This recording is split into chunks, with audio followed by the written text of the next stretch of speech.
Today's October 7th update, we're talking fall plots, where we've been this fall, and where we're going in the month of October.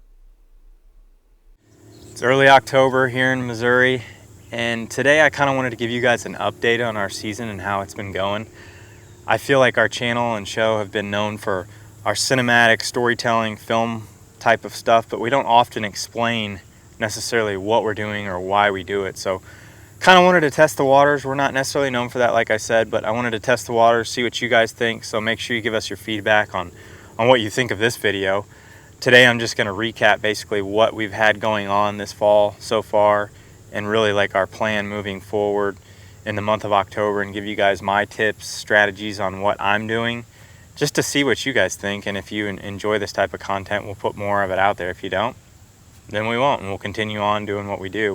We will still always do our cinematic film storytelling type videos, but I wanted to see if you guys enjoy this type of stuff. So I'm going to kick it off just kind of explaining where our fall has gone, what we've done over the last month and a half. And that started off with just our fall food plots, I'd say. And really, I'll speak for myself in that matter. I didn't do many fall plots. We only did two, my dad and I think, here at my house where I live. I'm in my backyard shooting my bow, and we only did two, and the reason being is I feel like clover is king, in my opinion, and we've had great luck with Clover Keeper and the Buffalo Clover blend from Eagle Seed, and then this year we tried their alfalfa blend, which I'd never planted alfalfa from them in the last 3-4 years that we've been using their stuff. And just thinking it over, I was talking with Matt Dye from Land and Legacy. There's no alfalfa really anywhere close to where we hunt, like within miles and miles, so that's a very limited resource. So we planted alfalfa. We've got 2 plots of that on our northern Missouri farm, and they've done great. We had a lot of great spring rains. They've blown up. The deer are just hammering them. I feel like it's a limited resource, like I said, so I'm anxious to see how that does in the month of October since they're flourishing. I didn't want to do many fall plots because the last 3 years I feel like we've been in this drought trend late summer, and that held true again this year. We had rain all summer long. Get to August, we got one big rain and then nothing. I mean, it was like 3 or 4 weeks of no rain at all. So the fall plots that we did plant, I mean, they're minuscule, they're tiny. And then just at the end of September, we had a 3-inch rain, which just boosted all the clover. Our clover looks phenomenal. The deer are just hammering it right now, and I'm glad we went that route because our greens are flourishing since they're clover. They're spring plots, not fall blends, and they were already well established to make it through that drought and just flourish, and the deer are all over them right now. So moving on from fall plots, our actual season itself kicked off in North Dakota. And in North Dakota, we were hunting with our buddy Nate Flynn, who you guys have seen before. We've been friends with Nate for a long time. We started Heartland Bowhunter going up there to his duck lodge in North Dakota, just hunting some of his stuff that he had leased for ducks, and there's just little cattail sloughs and stuff like that where you can catch deer. And we've had a lot of great luck up there over the last couple decades, but we hadn't been to that place in I think like 9-10 years, and so it was kind of a traditional anniversary hunt, you'd call it. And we hunted there for 6-7 days, I think it was, and towards the end of the hunt, Mike ended up shooting a buck. I was filming him, and it was one of the deer that we were after. It was really cool. It was like last light, deer coming in on the edge of this old homestead area that we were hunting with some trees, and made a great shot. He went a few hundred yards and ended up getting a buck. So it was fun. We killed a lot of doves. We fished for walleye and northern pike, so that was fun to do. And then from there, we came home, and then Chandler and I went out to Kansas in the middle of September to try and basically spot and stalk whitetails in the milo fields, because out there in western Kansas, a lot of the deer are in the crop fields right now with standing crops, essentially mainly milo fields. And so we were stalking around looking for a particular buck that our buddy Cole had pictures of out there, and we never ended up even finding that deer. Well, we did lay eyes on him on the very last evening at last light. It was like last minute deal, so we did end up seeing him, but there was no real hunt for him, as we didn't get close or anything like that, no great encounters or anything. But moving on from Kansas, came back home here to Missouri, and I've hunted here at my house once.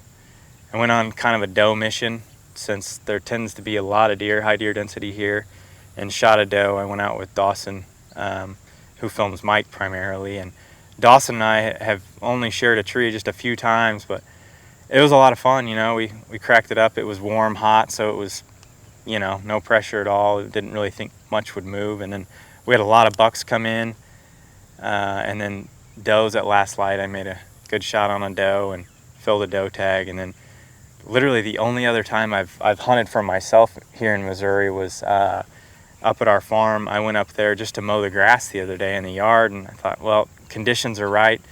It's October 1st, and cold front had just passed through, so conditions were just absolutely phenomenal. I was like, I can't not hunt, and nobody else could film, so I self-filmed myself near the house there, and we've got a clover and alfalfa plot, basically half and half, clover keeper on one side and then alfalfa blend from Eagle Seed on the other side. And I sat on the alfalfa just to see what the deer were doing, and sure enough, they were feeding on both. We've got a lot of clover that's kind of encroached into the alfalfa, but it seemed like the majority of the deer worked the alfalfa as the evening went on. So our theory on it being a limited resource and the deer loving it held true, and had a great encounter with a buck. I'm indecisive on age with him. Sometimes I think he's 3, sometimes I think he's 4, and seeing him on the hoof, I was leaning more towards 3. I still could be wrong. He may be 4, but nonetheless, just an impressive, beautiful deer. He was out when the sun was still up, over on the clover side, fed his way over with all the other deer. Bucks were sparring, he was making scrapes, and then they all came into the alfalfa right in front of me. I think he came to probably like 25 yards, and just a beautiful specimen of a buck. I call him Peter. Don't really know why. No rhyme or reason really. I think other than the fact that like we've kind of ran out of names for deer over the years, and decided to just call him Peter. So it's an easy one to remember. And the reason that we even name deer in the first place is just when we're talking amongst ourselves about deer, we refer to them as their name so we know what deer we're talking about. It's not like they're pets or anything like that. People often kind of get on to us about that. Why do you name deer? That's so silly. Well, it's really just when we're talking about deer in specific with one another, we can, you know, really just familiarize ourselves with which deer we're talking about, and, you know, cut to the chase as to what buck we're referring to. So that's really the only reason we call them certain names. But anyhow, Peter came in to 25 yards and ended up leaving and feeding off with the other deer into the timber. I had standing beans behind me. The deer didn't really care to go over there. They were more focused on those greens, which is the reason we planted them there, and that was super exciting to see. So that was a fun hunt. And then recently I filmed Mike here in Missouri close to home, and we were hunting an 8-point that he had pictures of on this clover plot. He's crossing just this little tiny plot. You can basically almost shoot all the way across this thing, and he was feeding in this clover plot, and then there's a white oak right there, giant white oak that's dropping acorns, and the deer have just been smashing them lately. And so, I mean, we had does come through early on and go right over there to the acorns and feed on them for most of the evening. And then basically last light, the buck came from the acorns, which we weren't expecting him to come from there. He came from, usually he's coming from the timber, the heavy timber, through the clover and going to the acorns, but he ended up already being over here underneath the acorn trees and came out into the plot. I don't know if there was a spike or something in the woods that he was alerted by, but he walked across the plot quickly. Mike ended up shooting and missing, which we looked back on our hard drives, and I don't think Mike has missed a buck since 2017. So it's been 7 years since he missed a buck. He's human. We're all human. He ended up missing, and so unfortunately, didn't get the deer that night. But on the bright side, the buck didn't really know what was going on. He just went into the timber, and he ended up getting pictures of him again later that evening, so he's not like busted out of there or anything like that. So moving on to the bulk of this video, and the reason for this was, yes, to recap how our season's been going, but I wanted to give you guys really just our strategy and what we're going to be doing over the month of October. With it being early October, we had that one cold front come through, but looking at the extended forecast, 10 to 14 days, I don't see any significant cold fronts in the forecast that may change. I mean, they don't necessarily know, I feel like, all the way out to 10, 14 days. But in the next week, I don't see anything, so it's a little bit discouraging. I'm basically just going to kind of be sitting and waiting, watching the weather patterns, watching my trail cameras, and positioning, myself when I do hunt for success, or at least on the fringe to just observe. That hunt that I had the other evening was more or less an observation sit. It was a fun one. I saw a lot of deer and ended up seeing that younger deer that I hope to maybe shoot next year. Hopefully he makes it another year, we'll see.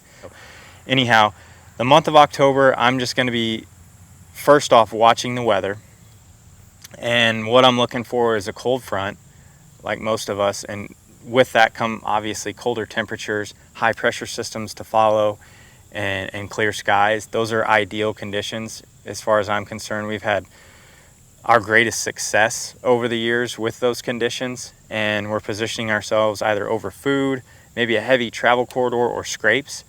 It really just depends on the time of the month. Later on in the season, I feel like as the pre-rut starts to kick on, start moving our strategy a little bit to more towards heavier travel corridors and keying in on where bucks are going to be spending the majority of their time, like closer to bedding areas. But as far as like the first three and a half weeks of October, I'm just watching my trail cameras, weather conditions, and then I'm basically keying on food sources and scrapes. And so watching my trail cameras, I'm watching them every single day. I've got a lot of them on scrapes, and that's where I'm getting the majority of the pictures of the bucks. They're just keyed on those, obviously, and I feel like if you can get your trail camera on scrapes, that's where you're going to get a good inventory of what's hanging around and where new bucks are going to show up. I'm going to use this property here where I live as kind of like the guinea pig or example as to how I'll observe this property over the next month. So it's about 55 acres. It's a smaller-ish track, I would say, for Missouri. There's a lot of smaller tracks right here where I live, and this one's set up perfectly for a north wind or west wind predominant property because my house sits here on the southeast side of it. My dad and I have done a ton of TSI work to help improve the bedding and the food tonnage within the timber. So we've opened up the canopy, ran prescribed fire through here.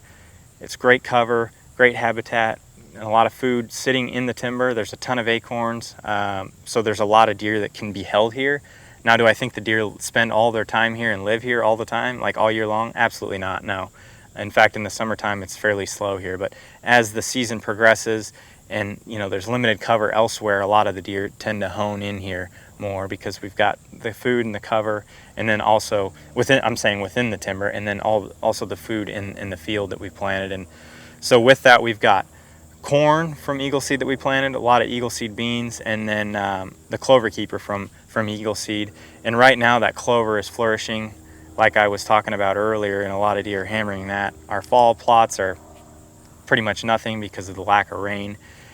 And then another thing that I feel like has benefited us greatly is we've put in a lot of warm season grasses around the fringes of the field. So deer come out and filter out of the timber, go through that warm season grass as kind of a buffer system where they feel comfortable, can kind of scope things out, check things out before they actually enter the field. And I feel like it's just kind of like icing on the cake with habitat and just helping deer stay comfortable with that. And by the way, eagle seed offers native blends. A lot of people don't know that. We planted a lot of warm season grass over the years from their native blends and had great success with those as well. But anyhow, we're positioning ourselves here when we're hunting on food or scrapes. With the fact that we've got a lot of food, I would say I'm going to key on the clover right now until we get some colder temperatures, and at that point I'll go in and probably knock down some corn, maybe set up a blind and hunt close to that corn on a north or west wind, since those are the best winds for here. And then later on in the month, I was talking about how I'll key more in on bedding areas, and that's where I'll start to dip into the woods. For right now, I'm not hunting in the woods at all. I'm just hunting food sources. But later on in October, a lot of these deer are going to start pre-rutting. Bucks are going to start seeking out that first doe, and just be looking for her. And so I'll move myself into the woods on more of those travel corridors some and key on that. But for now, the first three and a half weeks of October, I'm just going to be watching the weather fronts, I'm going to be watching my trail cameras, and then just positioning myself based on those first two factors on where I'm going to be hunting, and most likely it's going to be food with a north or west wind. And so I'm not saying I won't hunt a south wind. If I have a deer showing up on trail camera that's maybe hitting clover or something on a south wind, I will position myself for that. But given the track record on a lot of the deer that we've hunted over the years, it's always following that cold front with a north wind, high pressure system with cool temps and clear skies. So if you guys want to see some of those hunts, you can click the link right here next to me and watch the video we just released, our top 5 October cold front whitetail hunts. And I'd love to hear your guys' feedback. Make sure you click the subscribe button and the notification bell if you liked this video, and we'll do more of these in the future if we get positive feedback.